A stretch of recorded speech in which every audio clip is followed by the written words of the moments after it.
कांग्रेस का सियासी संकट है बड़ा।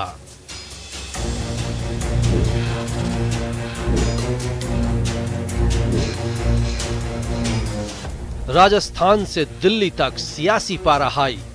हमारे पास में कुछ विधायकों के नुमाइंदे जो मंत्री थे वो लोग आए और 3 शर्तें उस वक्त रखी गई। चलेगा आला कमान का फॉर्मूला। कांग्रेस में कभी भी जो भी हम लोग प्रस्ताव पास करते हैं उसके साथ कंडीशंस नहीं लगाई जाती हैं, बगैर कंडीशंस के जाती हैं और सारी बातें कांग्रेस अध्यक्षा को बताई जाती हैं। या गहलोत समर्थकों की मानी जाएगी शर्तें। अगर हम कुछ विधायक मिलकर राजकुमारी करें और वो राजकुमारी में विधायक लगातार जुटते जाएं, इसमें किसी को परेशानी होनी चाहिए। मान जाएगा आला कमान या चलेगी विधायकों की। कांग्रेस पार्टी में राजस्थान में पर्यवेक्षक आए, परिवार में कुछ बात हुई और बीजेपी ने शुरू कर दिया कि अब कांग्रेस में ऐसा हो गया, कांग्रेस में वैसा हो गया। राहुल गांधी जी पदयात्रा कर रहे हैं। राजस्थान का संकट सुलझेगा या उलझेगा। नमस्कार, प्राइम डिबेट में आप सभी का स्वागत। मैं हूं आपके साथ हेमंत कुमार। कांग्रेस में सियासी घमासान जारी है। आज पर्यवेक्षकों ने सोनिया गांधी को अपनी लिखित रिपोर्ट सौंप दी है। इस रिपोर्ट में उन लोगों पर कार्रवाई करने की बात कही गई है जिन्होंने पैरेलल मीटिंग की विधायक दल की मीटिंग से पहले। इस रिपोर्ट में मुख्यमंत्री अशोक गहलोत को क्लीन चिट दे दी गई है। इससे पहले आज सरकार के कई मंत्री और विधायक सीएम अशोक गहलोत से मिलने उनके घर पर यानी कि सीएमआर पर पहुंचे। सचिन पायलट दिल्ली में पहुंच गए हैं और पूर्व नेता प्रतिपक्ष रामेश्वर डूडी भी राजधानी दिल्ली में ही डटे हुए हैं। और इसी बीच मंत्री महेश जोशी और प्रताप सिंह खाचरियावास ने अलग अलग आज प्रेस कॉन्फ्रेंस की। दोनों ने अपनी अपनी बातें कही और साथ में कई अन्य बातें भी, लेकिन दोनों में एक बात कॉमन थी, वो ये कि आलाकमान को कोई चुनौती नहीं दे रहा है। एक और सवाल महत्वपूर्ण है कि क्या अब अशोक गहलोत कांग्रेस के अध्यक्ष पद के लिए नामांकन करेंगे। इन्हीं मुद्दों को लेकर के आज हम प्रदेश की सबसे बड़ी चर्चा करने जा रहे हैं। हमारे साथ हमारे खास मेहमान जुड़े हुए हैं। पूरे पैनल से मैं आपका तारुफ करवाऊं उससे पहले एक नजर डाल लेते हैं आज के सवालों पर। और सवाल इसलिए महत्वपूर्ण है क्योंकि सबसे बड़ा संकट कांग्रेस पार्टी पर और राजस्थान में है। सवाल नंबर 1, क्या आलाकमान का फॉर्मूला चलेगा। आला कमान पर सबकी निगाहें हैं कि आला कमान को जिस तरह से चुनौती देने की बात राजस्थान से हुई है उस पर आला कमान का एक्शन क्या होगा। सवाल नंबर 2, गहलोत समर्थक विधायकों की शर्तों का आखिरकार क्या होगा। यह भी अपने आप में सबसे महत्वपूर्ण सवालों में से एक है। यह इसलिए कि आखिरकार अब रिपोर्ट सौंप दी गई है और रिपोर्ट में 3 विधायकों के मंत्रियों के नाम हैं, 2 कैबिनेट मंत्री हैं और 1 राज्य मंत्री का दर्जा प्राप्त है। तो इन तीनों पर आखिरकार कार्रवाई क्या होगी, साथ ही साथ क्या विधायकों की शर्तों पर सुलह होगी। सवाल नंबर 3, क्या आलाकमान मान जाएंगे या विधायकों की चलेगी। इसको लेकर के अभी संशय है, इसके लिए अभी इंतजार करना इस बात को लेकर के जरूरी है, लेकिन सवाल बहुत महत्वपूर्ण है। अब आते हैं सवाल नंबर 4 पर। सवाल नंबर 4 यह है कि 19 अक्टूबर से पहले क्या विवाद सुलझेगा। यह तारीख हम इसलिए बता रहे हैं क्योंकि इस तारीख को दिल्ली में राष्ट्रीय अध्यक्ष कांग्रेस पार्टी का चुन लिया जाना है। क्या तब तक यह विवाद चलेगा, उसके बाद यह विवाद सुलझेगा या इस विवाद का पटाक्षेप पहले ही हो जाएगा। हमारे साथ खास पैनल मौजूद हैं, उनसे आपका मैं परिचय करवा दूं और साथ ही साथ हम जाएंगे चर्चा पर, डिबेट पर। उससे पहले इस वक्त की सबसे बड़ी खबर से आपको रूबरू करवाते हुए चलें। बड़ी खबर यह है कि पैरेलल मीटिंग करने वालों पर कार्रवाई की सिफारिश की गई है। अजय माकन और ऑब्जर्वर्स ने अपनी रिपोर्ट ऑनलाइन सोनिया गांधी को भेज दी है और इस रिपोर्ट में, लिखित रिपोर्ट में अशोक गहलोत को क्लीन चिट दी गई है। ये सूत्रों के हवाले से अब तक की सबसे बड़ी जानकारी है। चीफ व्हिप समेत 3 नेताओं पर कार्रवाई की सिफारिश की गई है। लिखित रिपोर्ट में अशोक गहलोत को क्लीन चिट है। इस रिपोर्ट में मुख्यमंत्री अशोक गहलोत के नाम का जिक्र नहीं है। पीटीआई के सूत्रों के हवाले से यह बड़ी जानकारी है कि इस रिपोर्ट में अशोक गहलोत का जिक्र नहीं है, यानी कि जो ऑब्जर्वर्स हैं उन्होंने ये माना है, इस रिपोर्ट में इस बात को ताकीद किया है कि इसमें अशोक गहलोत का कोई हाथ नहीं था। ये माना गया कि इसके लिए 3 जो लोग हैं वो जिम्मेदार हैं। जिनमें शांति धारीवाल, महेश जोशी और साथ ही साथ मुख्यमंत्री के नजदीकी माने जाने वाले आरटीडीसी के चेयरमैन धर्मेंद्र राठौड़ का नाम भी बताया जा रहा है। ये बड़ी खबर, बड़ी जानकारी सूत्रों के हवाले से, हालांकि आधिकारिक तौर पर कोई जो प्रेस नोट जारी नहीं किया गया है या मीडिया में आकर के कोई बयान आधिकारिक तौर पर कांग्रेस पार्टी की तरफ से, ऑब्जर्वर्स की तरफ से नहीं है, लेकिन जो जानकारी आ रही है उसके मुताबिक हम आपको बता रहे हैं। अब आते हैं चर्चा पर। हमारे साथ जो खास मेहमान इस वक्त बने हुए हैं, मनीष पारिक हमारे साथ हैं, भारतीय जनता पार्टी के नेता, आपकी टीवी स्क्रीन पर अवतरित हो गए हैं। एसपी मित्तल हमारे साथ हैं, वरिष्ठ पत्रकार के तौर पर वे भी आपकी टीवी स्क्रीन पर अवतरित हैं। निरंजन पोद्दार हमारे साथ हैं, राजनीतिक विश्लेषक के तौर पर। आप सभी मेहमानों का बहुत बहुत स्वागत है। और राजस्थान की राजनीति की सबसे बड़ी चर्चा को लेकर के सबसे पहले मित्तल साहब आपसे शुरुआत करेंगे। इस रिपोर्ट को लेकर के कमेंट चाहता हूं कि अशोक गहलोत को क्या क्लीन चिट मिल गई है, ये मान लिया जाए, और अब इस पर जो चर्चाएं थी कि अशोक गहलोत चुनाव नहीं लड़ेंगे या फिर अशोक गहलोत को कार्रवाई का सामना करना पड़ सकता है, वो स्टेज पार हो गया है, कैसे देख पा रहे हैं? बोलिए। देखिए हेमंत जी, जो आपकी रिपोर्ट में बताया गया कि क्या नाम से जो ऑब्जर्वर थे उन्होंने अपनी रिपोर्ट दे दी है और ये ANI के हिसाब से ये सारी खबरें आई हैं। लेकिन मेरा ऐसा मानना है कि क्या नाम से जो गांधी परिवार है, जिसको हम कह सकते हैं कि वो कांग्रेस का नेतृत्व करने वाला है, वो अब फेस सेविंग में लगा हुआ है। वो इस बात का संदेश नहीं देना चाहता कि अशोक गहलोत और क्या नाम से गांधी परिवार के बीच में कोई टकराव की स्थिति है। वो उनके लिए इसलिए भी जरूरी है कि वो अशोक गहलोत साहब को बहुत ही वफादार अपना नेता मानते, अपना कार्यकर्ता मानते थे। ऐसी स्थिति के अंदर कभी भी गांधी परिवार नहीं चाहेगा कि अशोक गहलोत और उनके बीच में कोई टकराव की स्थिति आए, और यही स्थिति अशोक गहलोत साहब की तरफ से होगी कि वो ये भी कभी संदेश नहीं देना चाहेंगे कि गांधी परिवार से उनका कोई मनमुटाव चल रहा है। तो मुझे लगता है ये रिपोर्ट सिर्फ जो है वो फेस सेविंग रिपोर्ट है गांधी परिवार की। और जहां तक क्या नाम से 3 मंत्रियों का नाम आया कि उनके खिलाफ कार्रवाई हो सकती है, मेरा ये मानना है कि उनके खिलाफ भी कार्रवाई नहीं होगी, क्योंकि जब अशोक गहलोत के दिशा निर्देशों पर सारा राजनीतिक घटनाक्रम हुआ तो कैसे इस बात को स्वीकार करेंगे कि उनके 3 मंत्रियों के खिलाफ क्या नाम से कोई कार्रवाई हो जाए। मुझे लगता है कि ये सारा जो है वो 2-3 दिन के अंदर सामान्य हो जाएगा। और जिस तरीके की बातचीत चल रही है कि अशोक गहलोत साहब राष्ट्रीय अध्यक्ष नहीं बनेंगे और राजस्थान के मुख्यमंत्री बने रहेंगे, लेकिन क्या ये आप जो इशारा कर रहे हैं मित्तल साहब, वो पूरा का पूरा डैमेज कंट्रोल में ही अभी आलाकमान लगे हुए हैं? बिल्कुल बिल्कुल हेमंत, ठीक है। संक्षेप में आप ये संक्षेप में एक शब्द काफी है, मैं वापस आ जाऊंगा। छोटी छोटी टिप्पणी एक बार सबकी हो जाए, उसके बाद वापस से चर्चा पर आएंगे। निरंजन पोद्दार साहब कैसे देख पा रहे हैं इस रिपोर्ट को, क्या संकेत कर रही है राजस्थान की राजनीति के हिसाब से भी? देखिए हेमंत जी, सबसे पहले तो मैं आपको एक जानकारी और दे दूं, जो अभी हमारे सूत्रों के हिसाब से इसके अंदर प्रताप सिंह खाचरियावास का भी नाम है, यानी कि 4 विधायकों को इसके अंदर जोड़ा गया है जी।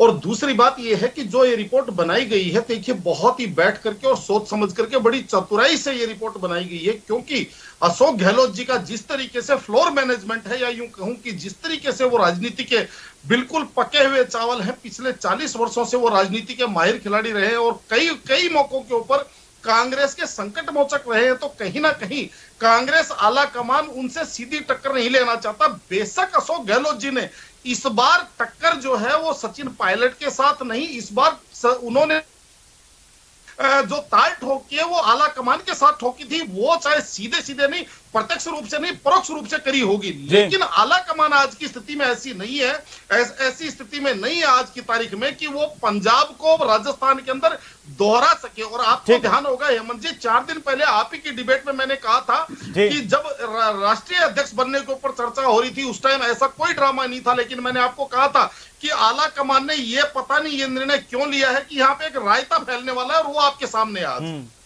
और वो रायता दिख रहा है।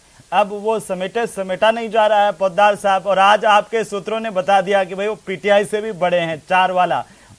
आता हूं मैं आपके पास मनीष पारिक साहब, जो राजस्थान के हालात है उसको बीजेपी कैसे देख पा रही है? और चूंकि देखिए जो प्रदेशाध्यक्ष भारतीय जनता पार्टी के सतीश पूनिया का बयान फिर से इस पूरे मसले को लेकर के आया, उन्होंने कहा कि इसमें जनता का नुकसान है, लेकिन क्या बीजेपी का फायदा है? बोलिए।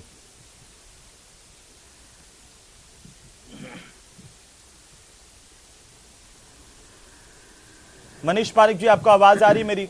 बोलिए। हेमंत जी बोलिए। बिल्कुल हेमंत, पहले बीजेपी का मानना था कि ये नॉन परफॉर्मिंग गवर्नमेंट है, अब बीजेपी का मानना है कि देयर इज नो गवर्नमेंट है, अब तो गवर्नमेंट ही नहीं लग रही है। 3 बार भाड़ेबंदी में गई है, 2 बार इस्तीफे सौंप दिए हैं, 1 बार फ्लोर टेस्ट हो गया है। सरकार है कहां? और इसीलिए महिला उत्पीड़न के मामले बढ़ रहे हैं, पोक्सो में नंबर 1 हो गया है। और जो हमने 11 आंदोलन भाजपा ने किए पूरे साल 3 साल में, उसमें एक का भी हल नहीं निकाल पाए। पटवार सर्किल पे धरना दिया, बिजली के रेटों के लिए धरना दिया, किसानों के मुआवजे के लिए धरना का आंदोलन किया, महिलाओं के अत्याचार पे महिला मोर्चा ने किया, युवाओं ने लाठियां खाई, एक भी जगह रीट पर आंदोलन किया, एक भी जगह कार्रवाई नहीं हुई। तो सब ये मिलीजुली सरकार चल रही है भ्रष्टाचार की। कोरोना में 3 मंत्रियों को हटाना पड़ा भ्रष्टाचार के कारण। और एक आप कह रहे हैं कि सरकार है कहाँ? आज ही मुख्यमंत्री ने अपने मंत्रियों को, विधायकों को बुलाया, कहा कि क्षेत्र में जाइए, जनता की समस्याओं को हल कीजिए, बाकी सब ये जो है वो सब अब ये तो कोई रास्ता उनके पास नहीं है। लेकिन मैं आपको निवेदन करना चाहता हूँ, आज मैं इसलिए कह रहा हूँ, देखिए कांग्रेस के प्रतिनिधि यहाँ पर हमारे बीच में नहीं है, हमने बुलाया लेकिन कोई नहीं है, तो थोड़ा थोड़ा मैं बीच में आपको टोकूंगा जरूर इस पर। जी बोलिए। हेमंत, बात यह है कि जैसे यूटिलाइजेशन सर्टिफिकेट तक नहीं है, जिनके पास में जल जीवन मिशन के पैसे खर्च करने की योजना नहीं है, जिनके पास आज वर्ल्ड टूरिज्म डे है, 1000 करोड़ की घोषणा बजट में करी है, 1 पैसा खर्च नहीं करा है। तो मैं निवेदन करना चाहता हूं, खाली घोषणा करी और स्थिति ये हुई कि राजस्थान को सब जगह ऐसी दशा में लाके खड़ा कर दिया जहां नो परफॉर्मेंस गवर्नमेंट की जगह नो गवर्नमेंट हो गया है। कोई समीक्षा बैठक नहीं है, कोई अफसरों का मनोबल ऊंचा करने की बात नहीं है, पुलिस पिट रही है और अपराधियों के हौसले बुलंद हैं। तो मैं निवेदन करना चाहता हूं कि सरकार तो है ही नहीं, और ऐसी दशा में ये केवल कुर्सी बचाने आपको पता है मनीष पारिक जी, प्रताप सिंह खाचरियावास का आज ही बयान, और उन्होंने कहा कि बीजेपी सरकार गिराना चाहती थी और चाहती है। आप तो खुद ही गिर रहे हैं, आप जनता की नजर में गिर गए हैं, आप एथिकल गवर्नमेंट की नजर में गिर गए हैं, आप परफॉर्मेंस की नजर में गिर गए हैं, आप अफसरों की नजर में गिर गए हैं। हम क्या गिराएंगे आपको? ठीक है। और अभी एक भी अभी सबूत नहीं है, एक भी आदमी ने बात नहीं करी है, एक भी बयान नहीं आया कि हम सरकार। मैं तो कह रहा हूं ये मध्यावधि चुनाव की ओर जाने की कोशिश कर रहे हैं, क्योंकि इनके बचने का कोई रास्ता नहीं है। अच्छा, इस पर एक टिप्पणी चाहता हूं, बिल्कुल संक्षेप में मित्तल साहब, जो इन्होंने कहा कि मध्यावधि चुनाव की तरफ जाने का इशारा है, ये बीजेपी का क्या इशारा दिखा रहा है? नहीं, मुझे ऐसा नहीं लगता कि मध्यावधि चुनाव की ओर जाना है। अब चूंकि मनीष जी भारतीय जनता पार्टी के प्रतिनिधि हैं, तो स्वाभाविक है कि वो इस बात की कोशिश करेंगे कि ये सरकार गिर जाए और फिर क्या नाम से मध्यावधि चुनाव हो, वो उनका अपना वो है। लेकिन मैं एक बात इसमें मौके पे कहना चाहता हूँ कि जो जुलाई 2020 में जो हालात अशोक गहलोत साहब ने सचिन पायलट साहब के समक्ष प्रस्तुत किए, लगता है कि वही हालात सितंबर 2022 में सचिन पायलट ने अशोक गहलोत के सामने प्रस्तुत कर दिए, उत्पन्न कर दिए। इसीलिए हमने देखा कि क्या नाम से 93 विधायकों की बैठक अलग से पैरेलल करनी पड़ी मुख्यमंत्री जी को, और जो गलती मुझे लगता है कि सचिन पायलट ने की थी, वही गलती क्या नाम से शायद अशोक गहलोत साहब ने अब की है। ये तो अभी आने वाला वक्त तय करेगा कि कांग्रेस पार्टी दोनों गलतियों को किस तरीके से देखती है, मित्तल साहब। और मैं वापस इस पर आता हूं, लेकिन पोद्दार साहब, सवाल है कि क्या आलाकमान का फॉर्मूला अब चलेगा? जो इंतजार लगातार हो रहा था, बिल्कुल संक्षेप में लेते हुए चलेंगे, आज 4 सवाल भी हैं।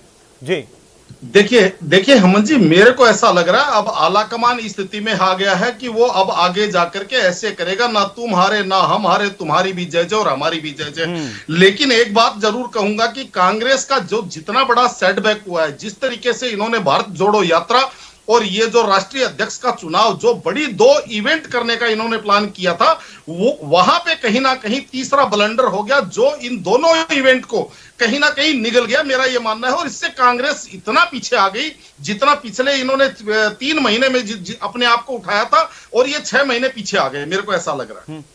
तो आपको संक्षेप में ये नहीं लगता कि आलाकमान किसी तरह का कोई गंभीर कठोर फैसला ले पाएगा? जैसे कि आपने कह दिया कि ये बिल्कुल पैरेलल वाली स्थिति है, अब आलाकमान को भी डर सता रहा, चुनौतियां एक थोड़ी हैं, जैसे कि प्रताप सिंह खाचरियावास का इशारा, और कांग्रेस पार्टी कह रही थी कि आलाकमान को तो बीजेपी को भी देखना है ना, कि बीजेपी का इशारा क्या हो सकता है, क्या राजस्थान हाथ से छीन लेंगे, क्योंकि उनका तो यही लगातार कहना है कि बीजेपी टकटकी लगाए बैठी है। मनीष पारिक साहब जी, और आप जो कह रहे थे कि आलाकमान को चुनौती है, आलाकमान को चुनौती, आप चाह रहे थे कि आलाकमान कार्रवाई कर दे, वैसा होता हुआ दिख नहीं रहा। अशोक गहलोत को लेकर के कहा जा रहा है कि जो रिपोर्ट सौंपी गई है उसमें क्लीन चिट मिली है अशोक गहलोत को। हालांकि कांग्रेस का आंतरिक मामला हो सकता है, लेकिन बीजेपी विपक्षी दल है, यहां पर आपका मानना क्या है? मैं यही निवेदन कर रहा हूं हेमंत जी कि बीजेपी को इससे कोई लेना देना नहीं है। जनता के साथ खड़े रहना है। अभी ये जो प्रताप सिंह जी की बात आप कर तो रहे हैं, आप कह रहे हैं ना, इनकी आपके खासम- नेताओं के तो बयान मैं पिछले निवेदन कर रहा 4-5 हूं, हमने दिनों के तो कोई नहीं कह रहे ना। नेता प्रतिपक्ष गुलाब चंद आला कटारिया ने कमान कहा को- उसी रात को कि खराबा हो रहा है, जैसे ज्यादा खराब हो जाएगा तब हम हाथ डालेंगे। आप बताइए, जी, आप मैंने कह रहे हो आपको हमारे कोई निवेदन मतलब किया। नहीं है।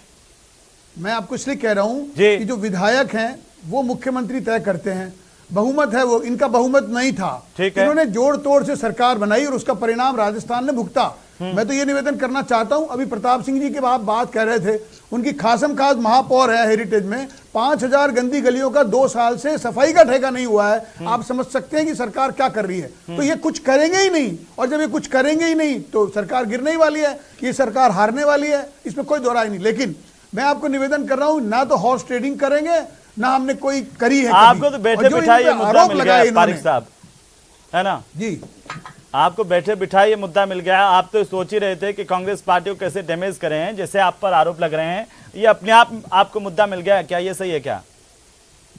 नहीं, मैं आपको कह रहा हूं, हम मुद्दे के मोहताज नहीं, हम संघर्ष के खिलाड़ी हैं। मैंने आपको निवेदन किया, 11 आंदोलन करे हैं। हेमंत, पटवार सर्किल पे धरने से शुरू हुआ था, एक्सीएन बिजली के रेटों क्यों बढ़ा दी, उसके लिए आंदोलन हुआ, महिला उत्पीड़न के लिए हुआ, युवाओं के लिए हुआ, किसानों के खराबे के लिए हुआ। तो हमने 11 आंदोलन किए सतीश पूनिया जी के नेतृत्व में, और 5 बार जेल भरो आंदोलन हुआ। तो आप समझ रहे हैं हम लड़ाई लड़ रहे हैं सड़क पे। ठीक है मित्तल साहब, सवाल यह है कि क्या अब जो गहलोत समर्थक विधायक हैं उनकी शर्तों को का क्या होगा, क्या मानी जाएंगी? जो इशारा पोद्दार साहब कह रहे हैं कि कोई कठोर फैसला आलाकमान नहीं ले सकता, क्या ऐसा आपको भी लगता है? और अगर लेता है, जो 4 जिनके नाम आप बता रहे थे, अगर जो 4 पर कार्रवाई होती है उसका असर राजस्थान की सियासत पर क्या हो सकता है? नहीं, मैंने पहले भी कहा कि ये गांधी परिवार की फेस सेविंग है, कोई कार्रवाई नहीं होगी राजस्थान में। लेकिन ये अपने आप में एक बहुत महत्वपूर्ण बात है कि ये अपने आप में बहुत महत्वपूर्ण बात है कि जो पिछले 40 बरस से अशोक गहलोत साहब पर भरोसा था गांधी परिवार का, वो गांधी परिवार का भरोसा अब टूट गया है। अब उनको ऐसा लगता है कि अशोक गहलोत यदि मान लो राजस्थान के मुख्यमंत्री बना रहना चाहते हैं तो ये गांधी परिवार की मजबूरी है कि अशोक गहलोत को क्या नाम से वो राजस्थान का मुख्यमंत्री बनाए रखे। और जहां तक कार्रवाई का सवाल है, मुझे लगता है कोई कार्रवाई नहीं होगी। लेकिन क्या पोद्दार साहब, जो मित्तल साहब कह रहे हैं कि जो भरोसा था आलाकमान का अशोक गहलोत पर वो टूट गया, और वो टूट गया होता तो अजय माकन क्या अपनी रिपोर्ट में क्लीन चिट दे पाते? पोद्दार साहब, देखिए हेमंत जी, ऐसा है कि अशोक गहलोत जी को क्लीन चिट देना हाई कमांड की मजबूरी है, क्योंकि हाई कमांड एक और अमरिंदर सिंह या गुलाब नबी आजाद नहीं देखना चाहते। और उनको पता है कि जिस तरीके से अशोक गहलोत जी को इन्होंने राष्ट्रीय अध्यक्ष का लॉलीपॉप देकर के केंद्र में भेज करके और राजस्थान को यहाँ राजस्थान की सीट खाली करवाना चाहते थे। लगा है आज ही हमारी बात हो रही थी, दिल्ली के जो हमारे सहयोगी हैं, जो सूत्र हैं, वो ये बता रहे थे कि वो चर्चाएं दिल्ली के गलियारों में अभी भी उतनी गर्माहट के साथ हो रही हैं कि अशोक गहलोत को राष्ट्रीय अध्यक्ष बनाया जा सकता है, उनका नाम अभी भी चल रहा है, ऐसा बता रहे थे। हेमंत जी, मैं आपको एक चीज बताना चाहता हूं, अगर अभी भी हाई कमांड अशोक गहलोत जी को अगर राष्ट्रीय अध्यक्ष बनाता है तो मेरे हिसाब से इससे बड़ी भूल गांधी परिवार के लिए नहीं होगी, क्योंकि अशोक गहलोत जी ने जो पिछले 3 दिन का एपिसोड है, ये एपिसोड से ये चीज साबित कर दी है कि मैं मनमोहन सिंह नहीं हूं। आप इस चीज को भी ध्यान रख के चलिएगा। और गांधी परिवार को राष्ट्रीय अध्यक्ष नहीं चाहिए था, उनको एक मनमोहन सिंह चाहिए था। और ये तो बीजेपी पहले से आरोप लगा रही थी कि कांग्रेस में गांधी परिवार को रिमोट वाला अध्यक्ष चाहिए, और अशोक गहलोत और ये भी कहा जा रहा था एक घड़ी कि अशोक गहलोत रिमोट वाले अध्यक्ष नहीं हो सकते, और बीजेपी कह रही थी कि नहीं, अशोक गहलोत वही करेंगे जो गांधी परिवार की तरफ से कहा जाएगा। पारिक साहब, क्यों मैं गलत बोल रहा हूं क्या? नहीं, मैं आपको निवेदन किया कि होना वही है। इनके पास में जो उम्मीदवार हैं वो अशोक गहलोत हैं, और उसके बाद में मैंने आपको निवेदन ये भी किया कि हालत ये है कि राहुल गांधी भले ही यात्रा निकाल रहे हो, लेकिन ये यात्रा जो है वो तो गहलोत जी निकालेंगे, और इसलिए यहाँ पे राजस्थान लेकिन पोद्दार साहब कह रहे हैं कि ये फेस सेविंग की सिचुएशन गांधी परिवार के सामने, पार्टी के सामने है। क्या ये फेस सेविंग है या फिर ये पार्टी सेविंग नजर आ रही है आपको? जी, पार्टी तो सेव होनी नहीं है। मैं इसलिए कह रहा हूं कि गहलोत जी इन सब विधायकों, 102 विधायकों के नेता हैं, और इसलिए वो सबको न्यूट्रलाइज करने के लिए, उन सबको यूटिलाइज करने के लिए ये करना ही होगा। लेकिन सबसे बड़ी बात यह है कि जो पहले मानेसर में गए थे 20 लोग, उनका क्या होगा? तो अल्टीमेटली वो तो आपने मेहमान नवाजी की थी ना पारिक साहब मानेसर में। मैं आपको निवेदन करूं कि भाजपा को तो कुछ भी मेहमान नवाजी करने की जरूरत नहीं है, वहां पे सिक्योरिटी वो सबने देखा, हमने भी देखा, मैं भी उसमें ड्राइव कर रहा था, लगातार आप ही की सरकार की सिक्योरिटी लगी हुई थी, किसी से मिलने नहीं दिया जा रहा था। पारिक साहब और मानेसर कहां में तो कल भी पूछ रहा था, आप इतना जल्दी भूल जाते हैं। सवाल देखिए, अब मैं आगे बढ़ता हूं, थोड़ा सा ज्यादा समय नहीं है, लेकिन मित्तल साहब ठीक है, पारिक साहब पूरा कर लीजिए एक बार जी। जब बसें पूरी भर के जा रही थी सीएम हाउस से, मैंने आपको उस समय निवेदन किया था, you were on live that time, Bharatiya Janata party के द्वारा कुछ किया जा रहा है इसका कोई सबूत नहीं। एक दूसरी बात, मेरे को याद है वो वक्तव्य आपका, पार्टी की सरकार ने जी और फ्लोर टेस्ट पास किया कांग्रेस ने, ऐसा नहीं है। अगर आपको लगता है कि भाजपा का कोई हाथ होता तो कोई वोट तो इधर उधर होते ना। एक बात इसलिए ये आप इनकार कर देंगे क्या कि मानेसर के होटल में किसने रखा और सुरक्षा व्यवस्था किसने लगाई कि किसी को भी मिलने नहीं दिया जा रहा है? इतना नहीं, मीडिया को 2 किलोमीटर पहले रोक दिया गया था सर।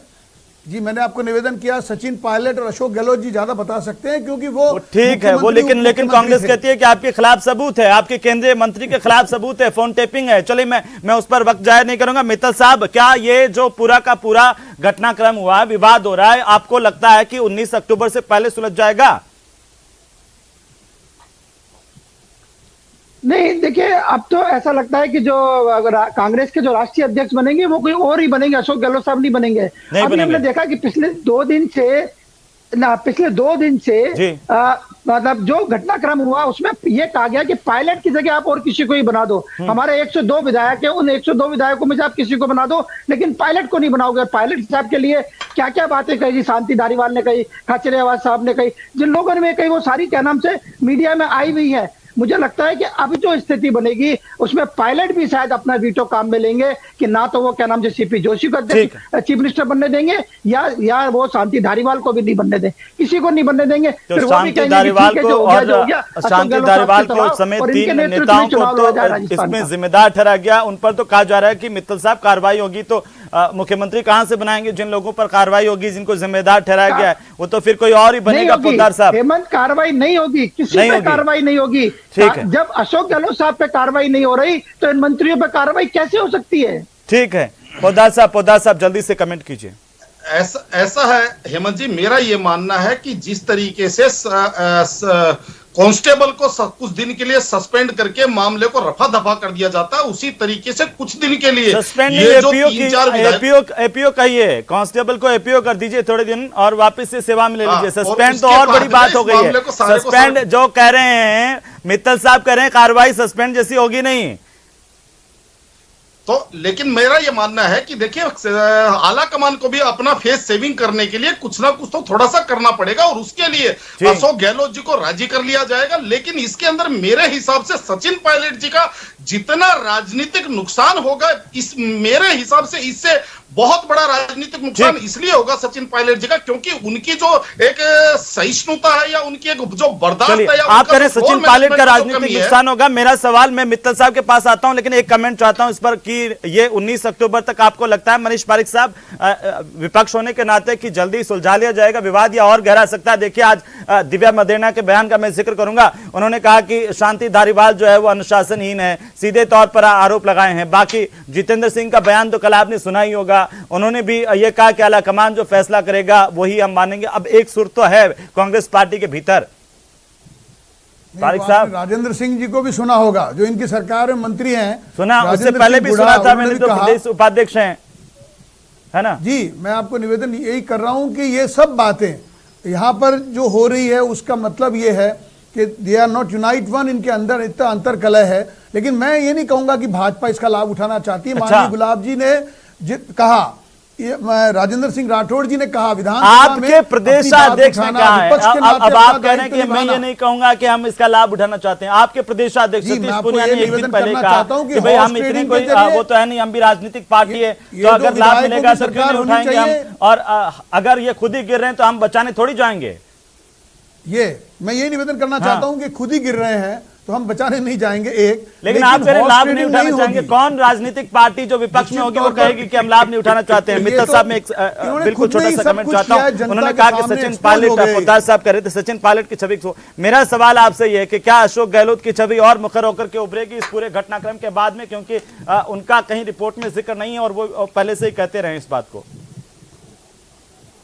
नहीं अहमद, कभी भी अशोक गहलोत साहब की अब क्या नाम से कांग्रेस में पहले वाली स्थिति नहीं रहेगी, मेरा ये मानना है। और यदि अब 19 अक्टूबर तक, 30 सितंबर तक यदि कोई नामांकन नहीं होता है तो मुझे लगता है कि कांग्रेस के चुनाव टाले जाएंगे और अशोक गहलोत साहब कांग्रेस के राष्ट्रीय अध्यक्ष अब नहीं बहुत बनेंगे। बड़ी बात कही कि कांग्रेस के चुनाव टाले जाएंगे, लेकिन पोद्दार साहब क्या वो स्थिति नहीं रहेगी अशोक गहलोत की? आप सहमत हैं मित्तल साहब से?